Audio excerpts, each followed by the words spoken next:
বন্ধুরে আমার, আমার ভাই, আমার বাবারা, আমার মা বোনদেরকে ডেকে ডেকে বলবো, হৃদয়ের জানালা খুলে সবাই শোনো। ও বন্ধু, হৃদয় খুলে শোনো। ইমানের প্রথম স্টেপ হলো তোমার কবরে যাওয়ার সঙ্গে সঙ্গে যখন তুমি উত্তর দিয়ে দিবে, নবীকে চিনতে পারবে। গায়েব থেকে আওয়াজ আসবে, কবরটা দৈর্ঘ্যে প্রস্থে 70 গুণ চওড়া হয়ে যাবে, নূরের আলোয় নূরকিত হয়ে যাবে, জান্নাতের গালিচা বিছিয়ে দেওয়া হবে, ফেরেশতারা তার আপ্যায়ন করার জন্য অর্ডার আসবে। তখন ওই মুমিন ব্যক্তি ডেকে ডেকে বলবে, মুমিন ব্যক্তি ডেকে ডেকে বলবে, আমার আপন স্বজন কান্না করতেছে, আমাকে একটু আবার ফিরে যেতে দাও না। ফেরেশতারা সঙ্গে সঙ্গে বলবে, না না, আর তো ফিরে যেতে পারবা না, তুমি আর ফিরে যেতে পারবা না। হাদিস শরীফটা আমি একাধিকবার বন্দে নজর দিয়েছি, হৃদয় ছুঁয়ে গেছে রে। এমন মুমিন হয়ে যদি কবর পর্যন্ত যেতে পারতাম, এমন প্রিয় হয়ে যদি কবর পর্যন্ত যেতে পারতাম, তাহলে হতো জীবনটা ধন্য। বন্ধুরি আমার, সঙ্গে সঙ্গে বলবে ফেরেশতারা, না না, আর যেতে পারবা না, তুমি নতুন বরের মতো, নতুন দুলার মতো তুমি ঘুমিয়ে যাও, যতক্ষণ না পর্যন্ত তোমার প্রিয়জন তোমাকে না ডাকবে। জোরে জোরে বলেন না সুবহানাল্লাহ। আরেকটা মজার হাদিস আমি আপনাদেরকে শোনাই। মুমিন যারা কবরে আমরা যাব, ও বন্ধু, বাড়ি আমরা সবাই সাজাই, কিন্তু আপন প্রিয় জায়গা সাজানোর চিন্তা আমাদের নেই। আমি আপনাদেরকে বলবো, মুহাম্মদ ইবনে নসর রাদিয়াল্লাহু তাআলা আনহুর বাবা, ওনার একটা প্রিয় কাজ ছিল, সবচেয়ে বেশি প্রিয় ছিল, মানুষ যখন মারা যায় তো তিনি জানাজায় অংশগ্রহণ করতে পারলে তিনি অনেক বেশি খুশি হতেন।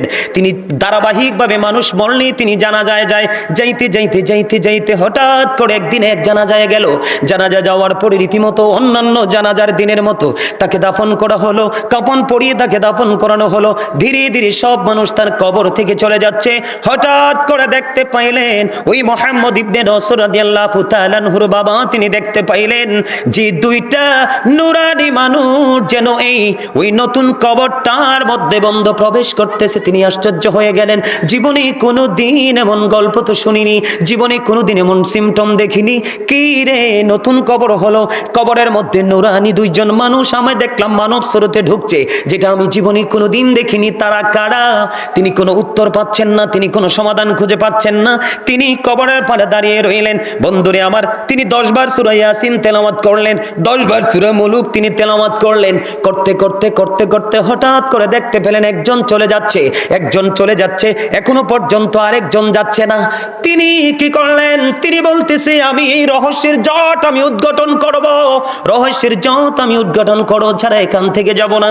বন্ধু, তিনি যখন সূরা ইয়াসিন এবং সূরা মুলক 10 বার যখন তেলাওয়াত করলেন, করতে তেলাওয়াত শেষ হয়ে গেল। হঠাৎ করে তিনি দেখতে পাইলেন কবরটা সঙ্গে সঙ্গে বন্ধু দুটো টুকরো হয়ে গেল। দুটো টুকরো হইতে দেরি, হঠাৎ করে তিনি দেখতে পাইলেন এতক্ষণ পর্যন্ত যিনি এখানে বসেছিলেন, এই কবরের মধ্যে ছিলেন, তিনিও বের হয়ে চলে যাচ্ছেন। মুহাম্মদ ইবনে নসর রাদিয়াল্লাহু তাআলা আনহুর বাবা একটা ডাক দিয়ে বললেন, আপনি কে গো? আপনারা দুজন এসেছিলেন, একজন অনেক আগেই চলে গেল, আপনি এখনো পর্যন্ত রয়েছেন, এখন আপনি চলে যাচ্ছেন, কি গো আপনার পরিচয়? এবার উত্তর দিলেন, আমরা দুজন হলাম আল্লাহর ফেরেশতা, যিনি আজকে কবরে প্রবেশ করেছেন তিনি হলেন আল্লাহর প্রিয় বান্দা। আল্লাহ রাব্বুল আলামিন আমাদেরকে পাঠিয়ে দিয়েছেন। আমার ওই প্রিয় বান্দা যদি প্রশ্নের জবাব দিতে না পারে, তোমরা কি করবে? তাকে প্রশ্নের উত্তরগুলো শিখিয়ে দিও। জোরে জোরে বলেন না সুবহানাল্লাহ। বন্ধুরে আমার, আপনাদেরকে বলে যাই, যারা 100% রাসূল প্রেমিক, তাদের জন্য বুখারী শরীফের মধ্যে এসেছে হাদিসখানা, তাদের মাত্র কবরে প্রশ্ন হবে একটা। কয়টা? মাত্র প্রশ্ন হবে একটা। সেই প্রশ্নটা হবে রাসূল নিয়ে। বন্ধু, নবী সম্পর্কে ওই মুমিন উত্তর দেওয়ার আগে আল্লাহ রাব্বুল আলামিনের কাছে আপনার আমার প্রাণের নবী দরখাস্ত করে দিবে, আল্লাহ গো, আমার এই গোলামকে তো আমি চিনি, জীবনভর আমার কদমে সালাম দিয়েছি, জীবনভর সালাম দিতে তাকে জীবনে কত মানুষ তাকে বেদাতি বলেছে, তাকে অপরাধী বলেছে, কিন্তু সে কোনোদিন প্রেম ছাড়েনি। বন্ধুরে আমার, একটা প্রশ্নের উত্তর হবে, সঙ্গে সঙ্গে নবীজি তার পরিচয় দিয়ে দিবে, আল্লাহ রাব্বুল আলামিন তার কবর জান্নাত বানিয়ে দিবে।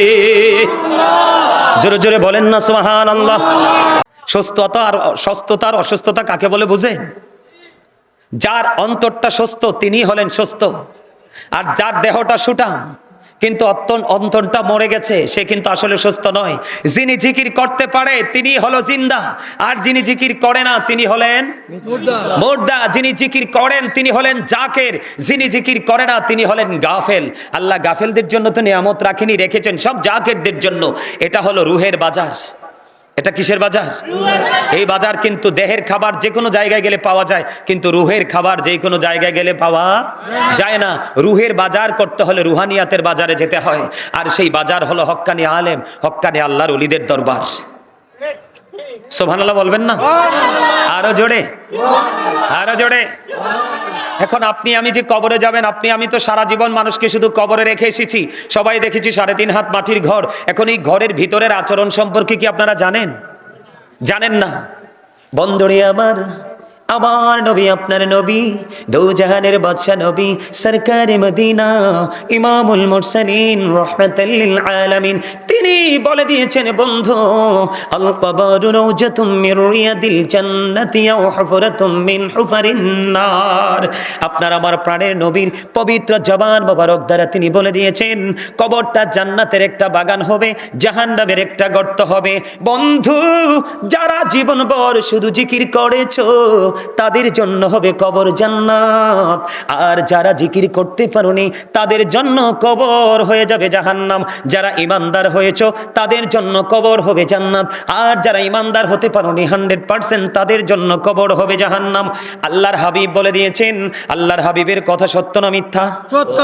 বিন্দু পরিমাণ সন্দেহ করলে আপনার আমার ইমান থাকবে না। কোন বেঈমান কোন মুসলমানের বক্তব্য নয়। বেঈমান কাফির সম্পর্কে আল্লাহ বলেছেন, ইন্নাল কাফিরিনা কানু লাকুম আদুওয়াম মুবিনা। আল্লাহ বলেছেন, the heretics are the eternal enemy of the believers. ঈমানদারদের প্রকাশ্য শত্রু হলো বেঈমানেরা, প্রকাশ্য দুশমন হলো বেঈমানেরা। আল্লাহ রাব্বুল আলামিন ইনশিওর করে দিয়েছেন। তারপরেও বেঈমান কাফেরেরা বলেছেন, হযরত মুহাম্মদ সাল্লাল্লাহু আলাইহি সাল্লাম was born in Arab country. His father's name was Abdullah, his mother's name was Amina. His father said died before he was born. He lost his mother in his childhood. He was very truthful. আপনার আমার নবী ছিলেন শ্রেষ্ঠ সত্যবাদী। জোরে জোরে বলেন আল্লাহু আকবার। এটা ইহুদিদের বক্তব্য। সম্মানিত উপস্থিতি, লজ্জাজনক কথা হলো সত্য। আমেরিকার গবেষক মাইকেল এইচ হার্ট তিনি বক্তব্য দিয়েছেন। 100 জন প্রভাবশালীর তালিকা তিনি করেছেন। এখানে তিনি বক্তব্য দিয়েছেন, the 100 A ranking of the most influential person in the history. তিনি বলে দিয়েছেন যে 100 জন প্রভাবশালীর তালিকার মধ্যে ইনফ্লুয়েন্সিয়াল দ্বারা তিনি সবচেয়ে বেশি প্রভাবশালী হিসাবে আখ্যায়িত করেছেন আপনার আমার নবীকে।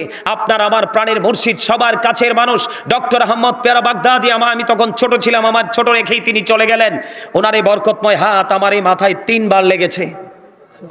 সর্বপ্রথম জীবনে ফকিরবাজার হাই স্কুলে উনি আমাকে একটা কিতাব দিয়েছিলেন, হাতে দোয়া করে দিয়েছিলেন 3 বার। মারহাবা বলেন। ডক্টর আহমদ পেয়ারা বাগদাদি ওনার কিতাবের মধ্যে অত্যন্ত চমৎকার ভাবে তিনি বলেছেন, of all the great religious personalities of all prophet Muhammad রাসূলুল্লাহ সাল্লাল্লাহু আলাইহি সাল্লাম ওয়াজ দ্য মোস্ট সাকসেসফুল।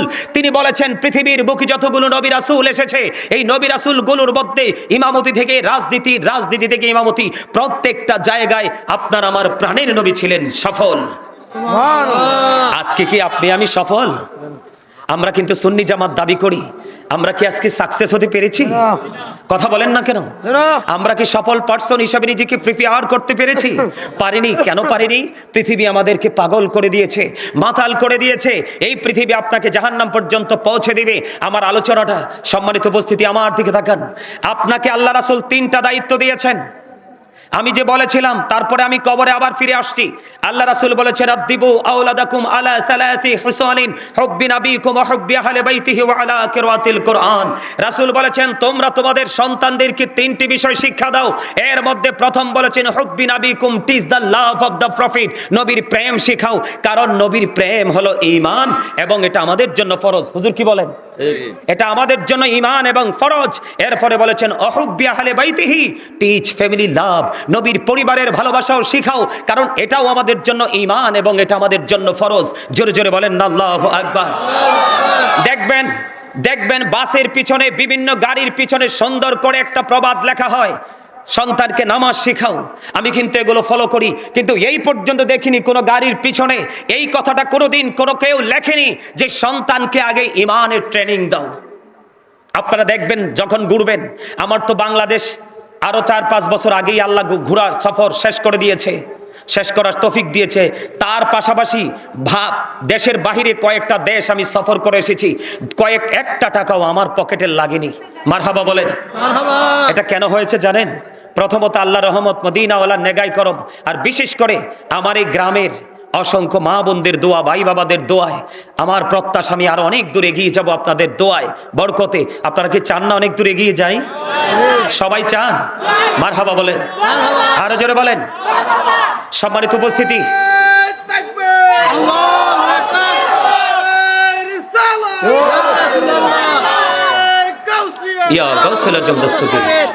পবিত্র ঈদে মিলাদুন নবী, বসেন। আমার কথা আপনারা বুঝতেছেন? কথা বলেন না কেন? আপনি আগে সন্তানকে রাসূল প্রেম শিখাতে হবে, কারণ আল্লাহ বলেছেন মাইয়ুতির রাসূলা ফাকাদ আতাল্লাহ। আল্লাহ বলেছেন হি হো অবিস দ্য অ্যাবস্টিল অবিস আল্লাহ। যেই ব্যক্তি রাসূলের নির্দেশ মানলো সে যেন আল্লাহর নির্দেশ মানলো। রাসূলকে মানলেই আল্লাহ মানা হয়ে যায়। ইহুদি খ্রিস্টানের একটা ধর্মগ্রন্থ আছে, সেটার নাম হলো দ্য ওল্ড ও নিউ টেস্টামেন্ট। এই তাদেরই কিতাব দ্বারা তারা প্রমাণ করতে চেয়েছেন he that loveth not knoweth not God for God is love. তারা বলেছেন যেজন প্রেম করে না সেজন আল্লাহকে জানে না, ফর গড ইজ লাভ, আল্লাহই প্রেম। কিন্তু নো, আল্লাহ রাব্বুল আলামিন বলেছেন নো, সে বলুন ইফ ইউ ডু লাভ আল্লাহ, যদি তোমরা আল্লাহকে ভালোবেসে থাকো, ফলো মি মুহাম্মদ সাল্লাল্লাহু আলাইহি সাল্লাম, মুহাম্মদ সাল্লাল্লাহু আলাইহি সাল্লামের হয়ে যাও। আল্লাহ উইল লাভ ইউ, আল্লাহ তোমাদেরকে ভালোবাসবে।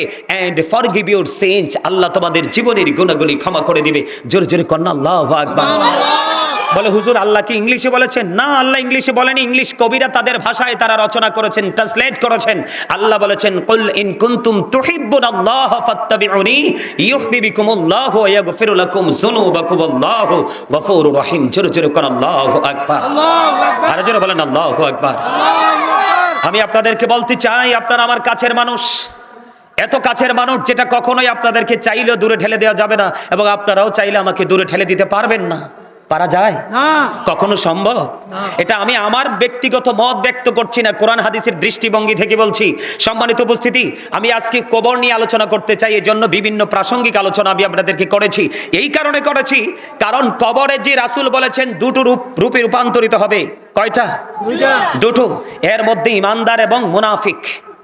ঈমানদার যখন কবরে যাবে, রাসূল সম্পর্কে প্রশ্ন করা হবে, ঈমানদার সঙ্গে সঙ্গে উত্তর দিয়ে দিবে আমি সারা জীবন সাক্ষী দিয়েছি। এই এই এই হ্যাঁ, এত কথা বলে কেন? কি সমস্যা কি? এখানে কোরআন এবং হাদিসের কথা হচ্ছে। আমাকে ভালো না লাগলে I say go to your seat, stop your mouth everybody. জবানকে বন্ধ রাখতে হবে, কারণ এখানে কোরআন হাদিস আমাকে ব্যক্তিগতভাবে ভালো নাই লাগতে পারে, তোমার কাছে এটা নাথিং মনে হতে পারে, এটাই স্বাভাবিক, এটা তোমার ব্যক্তিগত চিন্তা। কিন্তু আলোচনা হচ্ছে কোরআন এবং হাদিসের। আমি আলোচনা করব আর তুমি কথা বলবে, এটা বেয়াদবি। এটা কি বেয়াদবি? সবার কাছে কি সবাইকে ভালো লাগে? কোশ্চেন কালেও না। মায়ের যে 5টা সন্তান, 4টা সন্তান, 3টা সন্তান, এখানে একজন বাবা আছে, এখানে একজন বাবা আছে, এখানে একজন বাবা আছে, ওনাদেরকে জিজ্ঞেস করবেন, অথবা আপনারাও বাবা আছেন, আপনাদের সব সন্তানকে একরকম মায়া লাগে? বুঝে নিতে হবে, এখানে কথা বলা যাবে না, এটা ব্যক্তিগত কথা বলার জায়গা না। আপনারা আজকে আমাকে টিচার মনে করতে হবে। আপনারা এখানে দাড়ি পাকা বাবার বয়সী, আমার এখানে বাবার বয়সী, চাচার বয়সী সবাই, কিন্তু আমার কাছে আপনারা আজকে স্টুডেন্ট, আপনারা সবাই আমার ছাত্র। যদি আপনি মনে করেন আমি ছাত্র আজকেরই, হুজুর এটা কি একটা ক্লাস না? এটা ক্লাস, এটা প্রফেশনাল, একটা টিচিং প্রফেশন। আপনারা কি শিক্ষা নিচ্ছেন না? শিক্ষার জন্য আসছেন না? গুনাহ মাফের জন্য আসছেন না? তো অবশ্যই আপনাদেরকে ভদ্রতার সাথে বসতে হবে, নমনীয়তার সাথে বসতে হবে, আদবের সাথে বসতে হবে। ঠিক আছে? সম্মানিত উপস্থিতি, আমার দিকে তাকান, সময় একেবারে অল্প। কবরে যখন যাবে, ঈমানদার প্রশ্ন করবে, আরে আমার তো প্রাণের নবী, সারা জীবন সাক্ষী দিয়ে এসেছি আমার নবী সরকারে মদিনা, আল্লাহর প্রিয় বান্দা এবং রাসূল। নবী সম্পর্কে তিনি একদম স্ট্রেট ফরওয়ার্ড ভাবে তিনি উত্তরটা দিয়ে দিবেন। সঙ্গে সঙ্গে গায়েব থেকে আওয়াজ আসবে, আওয়াজ আসতে দেরি আপনি আমি দেখি উপর দিয়ে 3.5 হাত মাটির গড়। হাদিস শরীফের মধ্যে এসেছে কবরটা দৈর্ঘ্য এবং প্রস্থে 70 গুণ চওড়া হয়ে যাবে। জোরে জোরে বলেন না সুবহানাল্লাহ। বন্ধুরে আমার, আমার ভাই আমার বাবারা আমার মা বোনদেরকে ডেকে ডেকে বলবো, হৃদয়ের জানালা খুলে সবাই শোনো। ও বন্ধু, হৃদয় খুলে শোনো। ইমানের প্রথম স্টেপ হলো তোমার কবরে যাওয়ার সঙ্গে সঙ্গে যখন তুমি উত্তর দিয়ে দিবে, নবীকে চিনতে পারবে, গায়েব থেকে আওয়াজ আসবে, কবরটা দৈর্ঘ্যে প্রস্থে 70 গুণ চওড়া হয়ে যাবে, নূরের আলোয় নূরকিত হয়ে যাবে, জান্নাতের গালিচা বিছিয়ে দেওয়া হবে, ফেরেশতারা তার আপ্যায়ন করার জন্য অর্ডার আসবে। তখন ওই মুমিন ব্যক্তি ডেকে ডেকে বলবে, মুমিন ব্যক্তি ডেকে ডেকে বলবে, আমার আপন স্বজন কান্না করতেছে, আমাকে একটু আবার ফিরে যেতে দাও না। ফেরেশতারা সঙ্গে সঙ্গে বলবে, না না, আর তো ফিরে যেতে পারবা না, তুমি আর ফিরে যেতে পারবা না। হাদিস শরীফটা আমি একাধিকবার বন্দে নজর দিয়েছি, হৃদয় ছুঁয়ে গেছে রে। এমন মুমিন হয়ে যদি কবর পর্যন্ত যেতে পারতাম, এমন প্রিয় হয়ে যদি কবর পর্যন্ত যেতে পারতাম, তাহলেই হতো জীবনটা ধন্য। বন্ধুরি আমার, সঙ্গে সঙ্গে বলবে ফেরেশতারা, না না, আর যেতে পারবা না, তুমি নতুন বরের মতো, নতুন দুলার মতো তুমি ঘুমিয়ে যাও, যতক্ষণ না পর্যন্ত তোমার প্রিয়জন তোমাকে না ডাকবে। জোরে জোরে বলেন না সুবহানাল্লাহ। আরেকটা মজার হাদিস আমি আপনাদেরকে শোনাই। মুমিন যারা কবরে আমরা যাব, ও বন্ধু, বাড়ি আমরা সবাই সাজাই, কিন্তু আপন প্রিয় জায়গা সাজানোর চিন্তা আমাদের নেই। আমি আপনাদেরকে বলবো, মুহাম্মদ ইবনে নসর রাদিয়াল্লাহু তাআলা আনহুর বাবা, ওনার একটা প্রিয় কাজ ছিল, সবচেয়ে বেশি প্রিয় ছিল, মানুষ যখন মারা যায় তো তিনি জানাজায় অংশগ্রহণ করতে পারলে তিনি অনেক বেশি খুশি হতেন। তিনি ধারাবাহিকভাবে মানুষ মরলে তিনি জানাজায় যাইতে হঠাৎ করে একদিন এক জানাজায় গেল। জানাজা যাওয়ার পরে রীতিমতো অন্যান্য জানাজার দিনের মতো তাকে দাফন করা হলো, কাফন পরিয়ে তাকে দাফন করানো হলো। ধীরে ধীরে সব মানুষ তার কবর থেকে চলে যাচ্ছে। হঠাৎ করে দেখতে পাইলেন ওই মুহাম্মদ ইবনে নসর রাদিয়াল্লাহু তাআলা আনহুর বাবা, তিনি দেখতে পাইলেন যে দুইটা নূরানি মানুষ যেন ওই নতুন কবরটার মধ্যে বন্ধ প্রবেশ করতেছে। তিনি আশ্চর্য হয়ে গেলেন, জীবনে কোনো দিন এমন গল্প তো শুনিনি, জীবনে কোনো দিন এমন সিমটম দেখিনি। কি রে, নতুন কবর হলো, কবরের মধ্যে নূরানি দুইজন মানুষ আমি দেখলাম মানব স্রোতে ঢুকছে, যেটা আমি জীবনে কোনো দিন দেখিনি। তারা কারা? তিনি কোনো উত্তর পাচ্ছেন না, তিনি কোনো সমাধান খুঁজে পাচ্ছেন না। তিনি কবরের পাড়ে দাঁড়িয়ে রইলেন। বন্ধুরে আমার, তিনি 10 বার সূরা ইয়াসিন তেলাওয়াত করলেন, 10 বার সূরা মুলুক তিনি তেলাওয়াত করলেন। করতে হঠাৎ করে দেখতে পেলেন একজন চলে যাচ্ছে, এখনো পর্যন্ত আরেকজন যাচ্ছে না। তিনি কি করলেন? তিনি বলতেছে, আমি এই রহস্যের জট আমি উদ্ঘাটন করব, ছাড়া এখান থেকে যাব না। বন্ধু, তিনি যখন সূরা ইয়াসিন এবং সূরা মুলক 10 বার যখন তেলাওয়াত করলেন, করতে তেলাওয়াত শেষ হয়ে গেল। হঠাৎ করে তিনি দেখতে পাইলেন কবরটা সঙ্গে সঙ্গে বন্ধু দুটো টুকরো হয়ে গেল। দুটো টুকরো হইতে দেরি, হঠাৎ করে তিনি দেখতে পাইলেন এতক্ষণ পর্যন্ত যিনি এখানে বসেছিলেন, এই কবরের মধ্যে ছিলেন, তিনিও বের হয়ে চলে যাচ্ছেন। মুহাম্মদ ইবনে নসর রাদিয়াল্লাহু তাআলা আনহুর বাবা একটা ডাক দিয়ে বললেন, আপনি কে গো? আপনারা দুজন এসেছিলেন, একজন অনেক আগেই চলে গেল, আপনি এখনো পর্যন্ত রয়েছেন, এখন আপনি চলে যাচ্ছেন, কি গো আপনার পরিচয়? এবার উত্তর দিলেন, আমরা দুজন হলাম আল্লাহর ফেরেশতা, যিনি আজকে কবরে প্রবেশ করেছেন, তিনি হলেন আল্লাহর প্রিয় বান্দা। আল্লাহ রাব্বুল আলামিন আমাদেরকে পাঠিয়ে দিয়েছেন। আমার ওই প্রিয় বান্দা যদি প্রশ্নের জবাব দিতে না পারে, তোমরা কি করবে? তাকে প্রশ্নের উত্তরগুলো শিখিয়ে দিও। জোরে জোরে বলেন না সুবহানাল্লাহ। বন্ধুরে আমার, আপনাদেরকে বলে যাই, যারা 100% রাসূল প্রেমিক, তাদের জন্য বুখারী শরীফের মধ্যে এসেছে হাদিসখানা, তাদের মাত্র কবরে প্রশ্ন হবে একটা। কয়টা? মাত্র প্রশ্ন হবে একটা। সেই প্রশ্নটা হবে রাসূল নিয়ে। বন্ধু, নবী সম্পর্কে ওই মুমিন উত্তর দেওয়ার আগে আল্লাহ রাব্বুল আলামিনের কাছে আপনার আমার প্রাণের নবী দরখাস্ত করে দিবে, আল্লাহ গো, আমার এই গোলামকে তো আমি চিনি, জীবনভর আমার কদমে সালাম দিয়েছি, জীবনভর সালাম দিতে তাকে জীবনে কত মানুষ তাকে বেদাতি বলেছে, তাকে অপরাধী বলেছে, কিন্তু সে কোনোদিন প্রেম ছাড়েনি। বন্ধুরে আমার, একটা প্রশ্নের উত্তর হবে, সঙ্গে সঙ্গে নবীজি তার পরিচয় দিয়ে দিবে, আল্লাহ রাব্বুল আলামিন তার কবর জান্নাত বানিয়ে দিবে। জোরে জোরে বলেন না সুবহানাল্লাহ, আর জোরে বলেন সুবহানাল্লাহ। বন্ধুরে আমার, আমি আপনাদেরকে বলি, কেউ যদি বলে নবীকে সালাম দেওয়া যাবে না, আপনারা তার পক্ষ নেবেন না। তার কারণ হলো আল্লাহ রাসূল হযরতে আলী রাদিয়াল্লাহু তাআলা আনহু থেকে হাদিস বর্ণিত, রাসূল বলেছেন ক্বালা মান সাব্বা নাবিয়া ফাকতুলুহু ওয়া মান সাব্বা সাহাবী ফাদরিবুহু। আমার নবী বলে দিয়েছেন, নবীকে যারা গালি দিবে, নবীর ইজ্জতের চাদর ধরে যারা টান দিবে, নবীর অসম্মান যারা হানি করবে, উম্মতকে অর্ডার করেছেন নবী তাদেরকে হত্যা করে ফেলো। ওয়া মান সাব্বা সাহাবী ফাদরিবুহু, সাহাবায়ে কেরামদেরকে যারা গালি দিবে, তাদের ইজ্জতের চাদর ধরে টান দিবে, তাদেরকে তোমরা বাইন্দা পিটাও, তার মানে প্রহার করো। জোরে জোরে বলেন আল্লাহু আকবার। আমি আপনাদেরকে বলি, এখন দেখবেন বিশেষ করে হেফজখানা থেকে ছোট্ট ছোট্ট বাচ্চাগুলো আপনার কি করে আসে, হাফিজি পড়া শেষ করে এসে দেখবেন ফতুয়া দেওয়া শুরু করে দেয়। ফতুয়া যেই কোনো লোক দিতে পারে না, যোগ্যতা দক্ষতা যার আছে সে দিতে পারবে ফতুয়া, ঠিক কিনা বলেন? এখন দেখবেন বাংলাদেশের আনাজ কানাচে শুধু ফতুয়া নবী সম্পর্ক। কেউ বলে নবী আমার মতো, আর রাসূল চ্যালেঞ্জ করছে আজ থেকে 1450 বছর আগে, ক্বালা আইয়ুকুম মিসলি, তোমরা কে আছো আমার মতো। বিভিন্ন সময়ে নবীজি চ্যালেঞ্জ করে দিয়েছেন, নবীজি কখনো আমাদের মতো হতে পারে? কেউ বলে নবী মাটি, নাউজুবিল্লাহ বলেন না। নবী যখন সৃষ্টি হয়নি তখন তো কিছুই হয়নি, নবী সৃষ্টির পরে সব হয়েছে। মাটি বললেও কখনো কি করবেন না? বিশ্বাস করবেন না? সাপোর্ট করবেন? করবেন না, করলে ঈমান চলে যাবে। নবীকে দাঁড়িয়ে সালাম দিলে কেউ যদি বলে বেদাত, তার কথা আপনি শুনবেন না, তার সাথে কোনো সম্পর্ক রাখবেন না।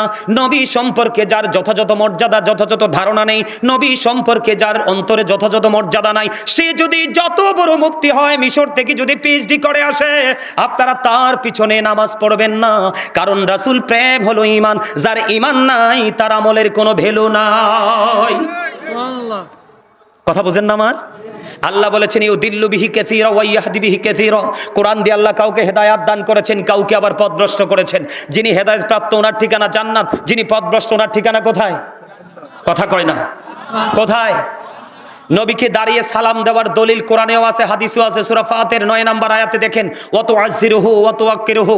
আল্লাহ বলেছেন help him and respect him, তোমরা আমার হাবিবকে সাহায্য করো এবং সম্মান করো। জোরে জোরে বলেন না সুবহানাল্লাহ, আরো জোরে বলেন না সুবহানাল্লাহ। বন্ধুরে আমার, নবীকে ভালোবেসে কেউ যদি জুমার দিনে মাত্র 80 বার যদি দরুদ পড়তে পারো, 80 বছরের সগীরা গুনাহ আমার আল্লাহ মাফ করে দেয়। তাহলে নবীকে ভালোবাসলে লাভ না লস? আরো জোরে বলেন। আমি একটা হাদিস বলবো রেফারেন্স দিয়ে বন্ধু। হাদিসের রাবি হলেন হযরতে আনাস রাদিয়াল্লাহু তাআলা আনহু। আপনার আমার প্রাণের নবী, দু জাহানের বাদশা নবী, তিনি পবিত্র জবান মোবারক দ্বারা তিনি বলেছেন, কেউ যদি রাসূলকে ভালোবাসিয়া প্রতিদিন যদি 1000 বার যদি রাসূলকে ভালোবেসে দরুদ পড়তে পারে, আমার নবী বলেছেন সে জান্নাত না দেখা পর্যন্ত তার মরণ হবে না। হাদিস এসেছে দাইলামি শরীফের মধ্যে। তাহলে নবীকে ভালোবাসার দরকার আছে না নাই? আপনি যদি মনে করেন আমার কবরে যেতে হবে গো, তাহলে এই রাসূলকে ভালোবাসতে হবে। রাসূল ছাড়া কোনো উপায় নাই। যে ইমামের অন্তরে নবীর প্রেম নাই, সে যত বড় কোটিপতি হোক, সে যত বড় প্রভাবশালী পাওয়ার তার থাকুক না কেন, গোপনে নীরবে তাকে বয়কট করবেন বলে হুজুর কেন? এটা আমার বানানো কথা নয়, আল্লাহ রাসূলের হাদিস থেকে আমি কালেক্ট করেছি বন্ধু। রাসূল বলেছেন ইয়াকুম ও ইয়াহুম লা ইউদিল্লুনাকুম ওয়া লা ইফতিনুনাকুম। রাসূল বলেছেন তোমরা তাদের থেকে দূরে থাকো, তাদেরকেও তোমাদের থেকে দূরে রাখো। কেন গো? তাদের কাছে মিশলেই তোমরা পথভ্রষ্ট হবে, ফিতনায় পড়বে। তারা যেন তোমাদেরকে পথভ্রষ্ট করতে না পারে, ফিতনায় ফেলতে না পারে। তারা মিষ্টি মিষ্টি কথা বলে তোমাদের কাছে আসবে তোমার ঈমান চুরি করার জন্য। কারণ আল্লাহর হাবিব সরকারে মদিনা তিনি বলে দিয়েছেন বন্ধু, কিয়ামতের পূর্ব করে পৃথিবীর বুকে সবচেয়ে নিকৃষ্ট মানুষ হবে কিছু কথিত মৌলবী, যাদের সিনাই নবীর প্রেম থাকবে না, আহলে বাইতের প্রেম থাকবে না, কোরআন হাদিসের সঠিক জ্ঞান থাকবে না। তাদের কথার দ্বারা সাধারণ মানুষ বিভিন্ন দলে দলভুক্ত হয়ে যাবে। এই মৌলবীগুলোই হলো কিয়ামতের আলামত। জোরে জোরে বলেন নাউজুবিল্লাহ। এখন আছেন আমাদের মাঝে? আরো জোরে বলেন না কেন? আছে না নাই? আমি এই দিকে থাকবো না, এবার আমি পজিটিভ নেগেটিভ দিকে যাব। মুনাফিককে যখন প্রশ্ন করা হয়, মুনাফিকরা দেখবেন বলবে নবী আমরারই তো মতো। কথা কন না? নবীকে কখনো আমাদের মতো হতে পারে? আরো জোরে বলেন। ছোট্ট একটা হাদিস শরীফ আমি আপনাদেরকে শোনাই, তারপরে আমি নেগেটিভ দিক নিয়ে একটু আলোচনা করব, যেহেতু কবরে যাব। বন্ধুরে আমার, খন্দক যুদ্ধের সময় আপনার আমার প্রাণের নবীকে দাওয়াত দিলেন হযরতে জাবের। হযরতে জাবের রাদিয়াল্লাহু তাআলা আনহু কয়েকজনকে নিয়ে জাবেরের বাড়িতে দাওয়াত খেতে যেতে বললেন। বলার সঙ্গে সঙ্গে নবীজি কুন্দুকের ময়দানে সকল মুহাজির সকল আনসারদেরকে দাওয়াত দিয়ে দিলেন, তোমরা সবাই চলো রে, তোমরা সবাই চলো। জাবের দাওয়াত দিয়েছে, দলে দলে সবাই জাবেরের বাড়ির দিকে রওনা হলো। জাবের দৌড়ে চলে গেলেন, গিয়ে বিবিকে বললেন, বিবি বিবি গো, নবীকে বললাম কয়েকজন নিয়ে আসতে, নবীজি সবাইকে নিয়ে আসছে।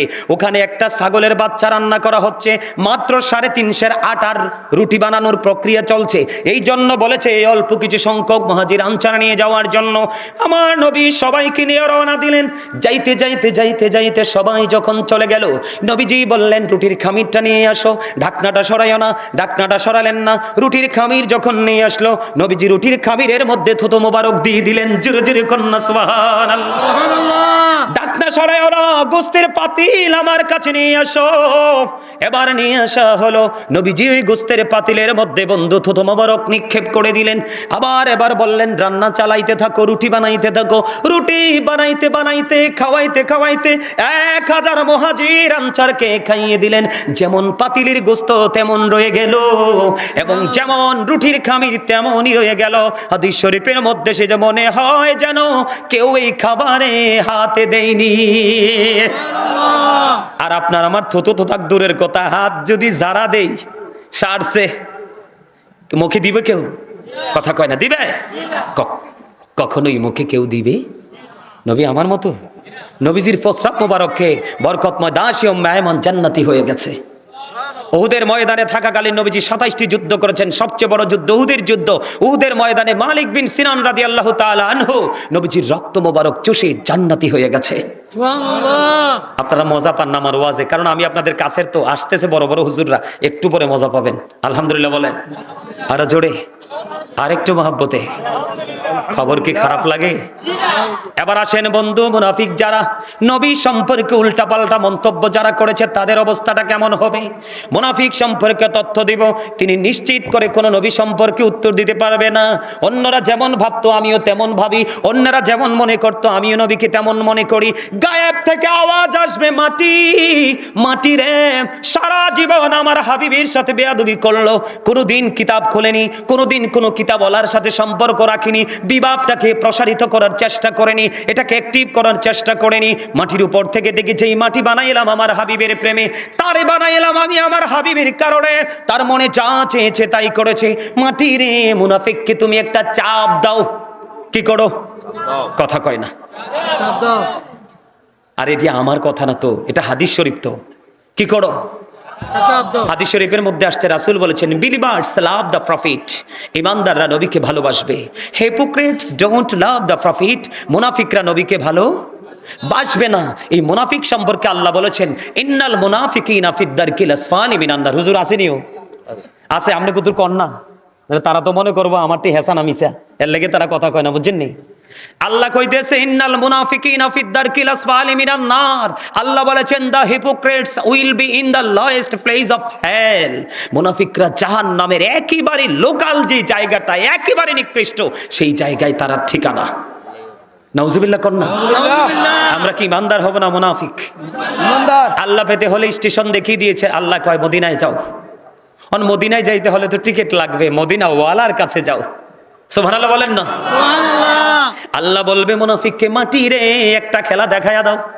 আল্লাহ কি করব? মাটিরে আল্লাহ বলবে একটা চাপ দাও। এমন ভাবে চাপ দিবে বন্ধু, তার লাইফ পুরো ফিউচার বরবাদ হয়ে গেল, একেবারে ব্ল্যাক হয়ে গেল, ঘোর অন্ধকার হয়ে গেল। মাটি যখন চাপ দিবে বন্ধু, চাপের সঙ্গে সঙ্গে ও বন্ধু একটা হাড়ের ভিতর আরেকটা হাড় ঢুকে যাবে, চিৎকার করে কান্না করতে থাকবে। আল্লাহ বলেছে আমি বলেছিলাম আমার পাগলদের সাথে যুক্ত হও। পাগল কারা? আল্লাহ বলেছেন join with my dear people come to my paradise. Allah বলেছে join with my dear people, আমার প্রিয় লোকেদের সাথে যুক্ত হও, কাম টু মাই প্যারাডাইস, আমার জান্নাতে চলে আসো। আল্লাহর কোরআনের ভাষাটা হলো এমন, আল্লাহ বলেছেন ফাদখুলি ফি ইবাদি ওয়াদখুলি জান্নাতি। জোরে জোরে কোন আল্লাহু আকবার।